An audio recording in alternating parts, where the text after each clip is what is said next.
2. At 3 o'clock precisely I was at Baker Street, but Holmes had not yet returned. The landlady informed me that he had left the house shortly after 8 o'clock in the morning. I sat down beside the fire, however, with the intention of awaiting him, however long he might be. I was already deeply interested in his inquiry, for though it was surrounded by none of the grim and strange features which were associated with the 2 crimes which I had already recorded, still the nature of the case and the exalted station of his client gave it a character of its own. Indeed, apart from the nature of the investigation which my friend had on hand, there was something in his masterly grasp of a situation and his keen, incisive reasoning which made it a pleasure to me to study his system of work, and to follow the quick, subtle methods by which he disentangled the most inextricable mysteries.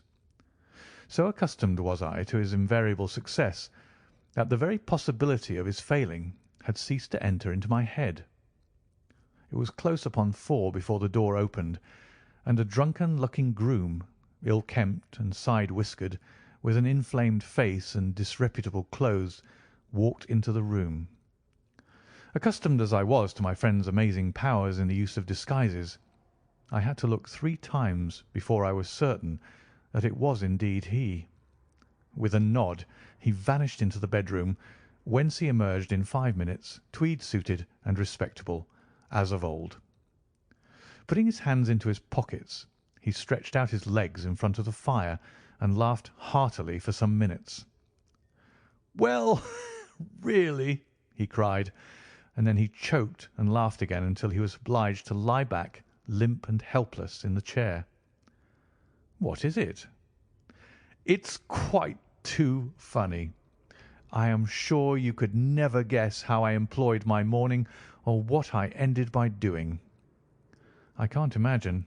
I suppose that you have been watching the habits and perhaps the house of Miss Irene Adler." "Quite so. But the sequel was rather unusual. I will tell you, however. I left the house a little after 8 o'clock this morning in the character of a groom out of work. There is a wonderful sympathy and freemasonry among horsey men. Be one of them, and you will know all that there is to know. I soon found Briony Lodge. 'Tis a bijou villa with a garden at the back, but built out in front right up to the road, 2 stories. Chubb lock to the door, large sitting room on the right side, well furnished, with long windows almost to the floor, and those preposterous English window fasteners which a child could open. Behind there was nothing remarkable, save that the passage window could be reached from the top of the coach house. I walked round it and examined it closely from every point of view, but without noting anything else of interest. I then lounged down the street and found, as I expected, that there was a mews in a lane which runs down by one wall of the garden. I lent the ostlers a hand in rubbing down their horses, and received in exchange 2d, a glass of half and half, 2 fills of shag tobacco, and as much information as I could desire about Miss Adler, to say nothing of half a dozen other people in the neighbourhood in whom I was not the least interested, but whose biographies I was compelled to listen to. "And what of Irene Adler?" I asked. "Oh, she has turned all the men's heads down in that part. She is the daintiest thing under a bonnet on this planet. So say the Serpentine Mews to a man. She lives quietly, sings at concerts, drives out at 5 every day, and returns at 7 sharp for dinner. Seldom goes out at other times, except when she sings. Has only 1 male visitor, but a good deal of him. He is dark, handsome, and dashing, never calls less than once a day, and often twice. He is a Mr. Godfrey Norton of the Inner Temple. See the advantages of a cabman as a confidant.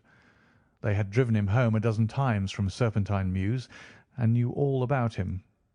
When I had listened to all they had to tell, I began to walk up and down near Briony Lodge once more, and to think over my plan of campaign. This Godfrey Norton was evidently an important factor in the matter. He was a lawyer. That sounded ominous. What was the relation between them, and what the object of his repeated visits? Was she his client, his friend, or his mistress? If the former, she had probably transferred the photograph to his keeping. If the latter, it was less likely. On the issue of this question depended whether I should continue my work at Briony Lodge, or turn my attention to the gentlemen's chambers in the Temple. It was a delicate point, and it widened the field of my inquiry. I fear that I bore you with these details, but I have to let you see my little difficulties if you are to understand the situation. "I am following you closely," I answered. I was still balancing the matter in my mind when a hansom cab drove up to Briony Lodge, and a gentleman sprang out. He was a remarkably handsome man, dark, aquiline, and moustached, evidently the man of whom I had heard. He appeared to be in a great hurry, shouted to the cabman to wait, and brushed past the maid, who opened the door with the air of a man who was thoroughly at home. He was in the house about half an hour, and I could catch glimpses of him in the windows of the sitting-room, pacing up and down, talking excitedly, and waving his arms. Of her I could see nothing. Presently he emerged, looking even more flurried than before. As he stepped up to the cab he pulled a gold watch from his pocket and looked at it earnestly. "Drive like the devil!" he shouted. "First to Cross and Hankey's in Regent Street, and then to the Church of St. Monica in Edgware Road. Half a guinea if you do it in 20 minutes." Away they went, and I was just wondering whether I should not do well to follow them when up the lane came a neat little landau. The coachman, with his coat only half buttoned, and his tie under his ear, while all the tags of his harness were sticking out of the buckles. It hadn't pulled up before she shot out of the hall door and into it. I only caught a glimpse of her at the moment, but she was a lovely woman, with a face that a man might die for. "The Church of St. Monica, John," she cried, "and half a sovereign if you reach it in 20 minutes." This was quite too good to lose, Watson. I was just balancing whether I should run for it or whether I should perch behind her landau, when a cab came through the street.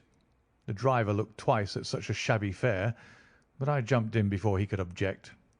"The Church of St. Monica," said I, "and half a sovereign if you reach it in 20 minutes." It was 25 minutes to 12, and of course it was clear enough what was in the wind. My cabby drove fast. I don't think I ever drove faster, but the others were there before us. The cab and the landau with their steaming horses were in front of the door when I arrived. I paid the man and hurried into the church. There was not a soul there save the two whom I had followed and a surpliced clergyman who seemed to be expostulating with them. They were all three standing in a knot in front of the altar. I lounged up the side aisle like any other idler who has dropped into a church. Suddenly, to my surprise, the three at the altar faced round to me, and Godfrey Norton came running as hard as he could towards me. "Thank God!" he cried. "You'll do. Come, come!" "What then?" I asked. "Come, man, come! Only 3 minutes, or it won't be legal."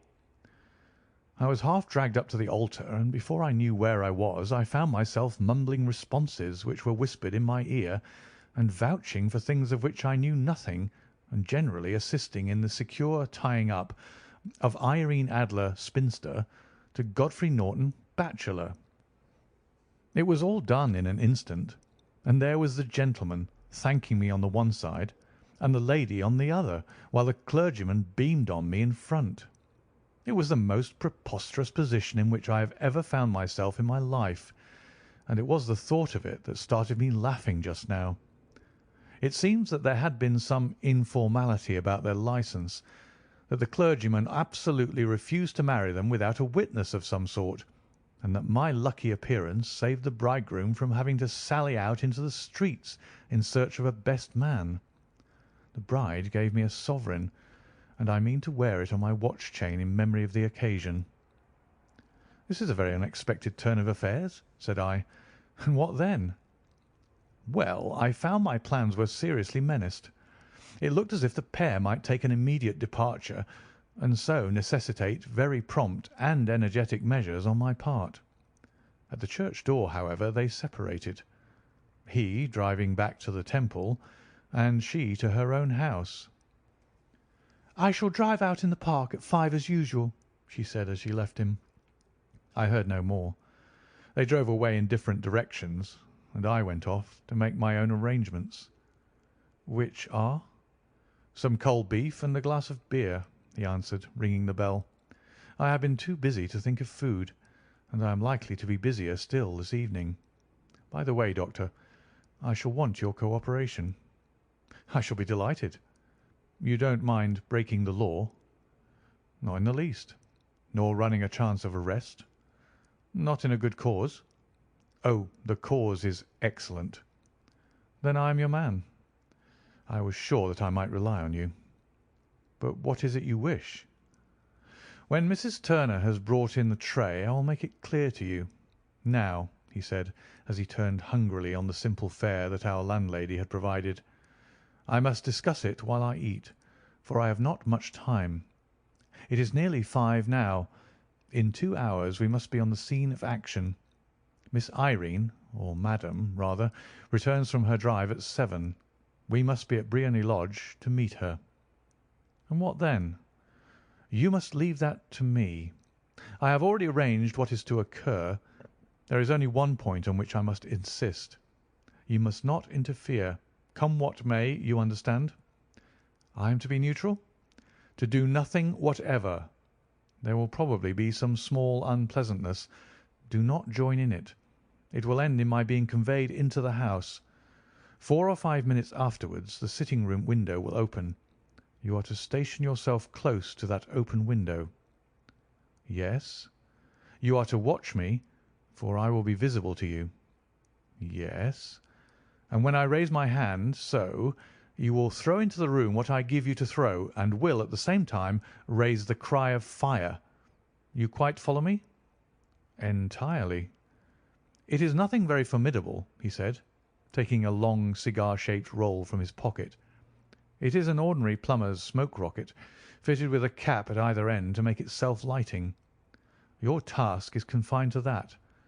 When you raise your cry of fire, it will be taken up by quite a number of people. You may then walk to the end of the street, and I will rejoin you in 10 minutes. I hope that I have made myself clear.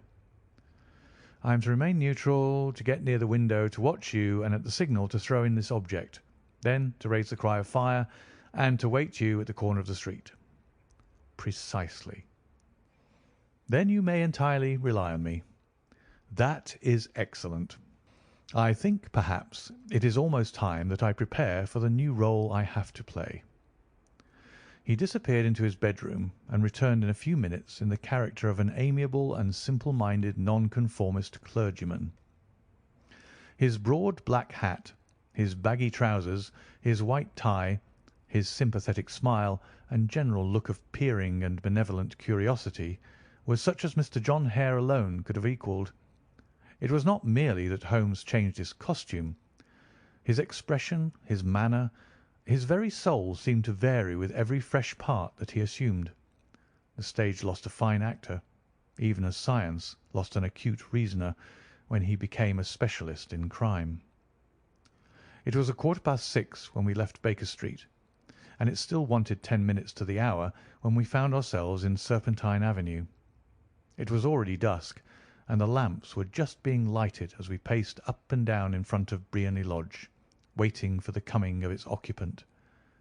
The house was just such as I had pictured it from Sherlock Holmes' succinct description, but the locality appeared to be less private than I expected. On the contrary, for a small street in a quiet neighbourhood, it was remarkably animated.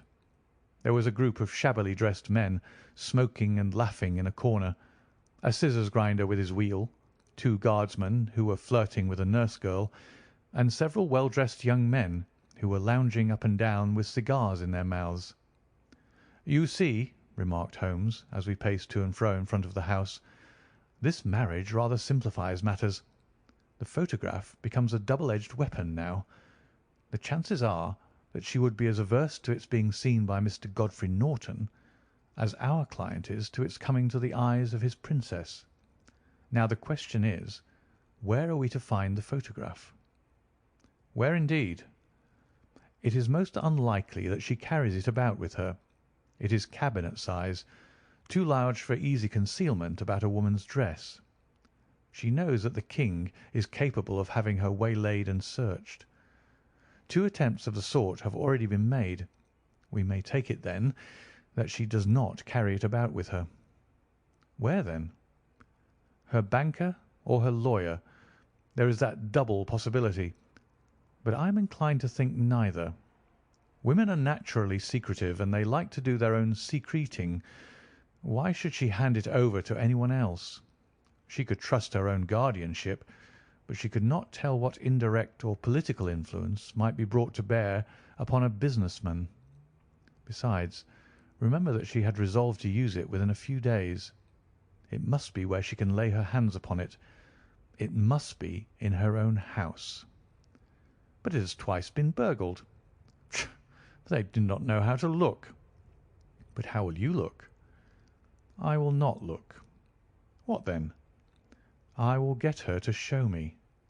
But she will refuse. She will not be able to. But I hear the rumble of wheels. It is her carriage. Now, carry out my orders to the letter.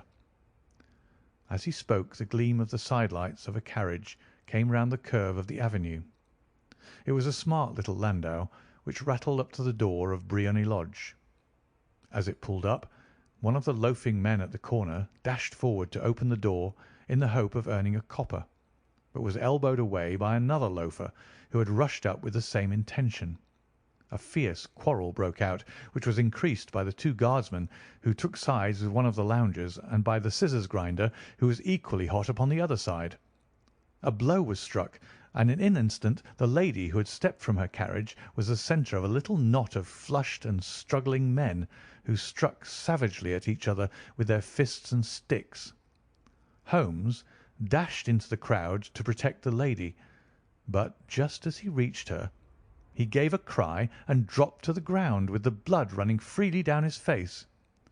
At his fall, the guardsmen took to their heels in one direction and the loungers in the other, while a number of better-dressed people, who had watched the scuffle without taking part in it, crowded in to help the lady and to attend to the injured man.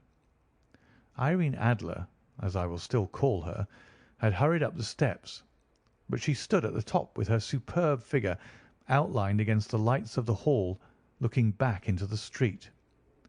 "Is the poor gentleman much hurt?" she asked. "He is dead," cried several voices. "No, no, there's life in him," shouted another. "But he'll be gone before you can get him to hospital." "He's a brave fellow," said a woman. "They would have had the lady's purse and watch if it hadn't been for him. They were a gang, and a rough one, too. Ah, he's breathing now." "He can't lie in the street. May we bring him in, ma'am?" "Surely. Bring him into the sitting-room. There's a comfortable sofa. This way, please." Slowly and solemnly he was borne into Briony Lodge, and laid out in the principal room, while I still observed the proceedings from my post by the window. The lamps had been lit, but the blinds had not been drawn, so that I could see Holmes as he lay upon the couch.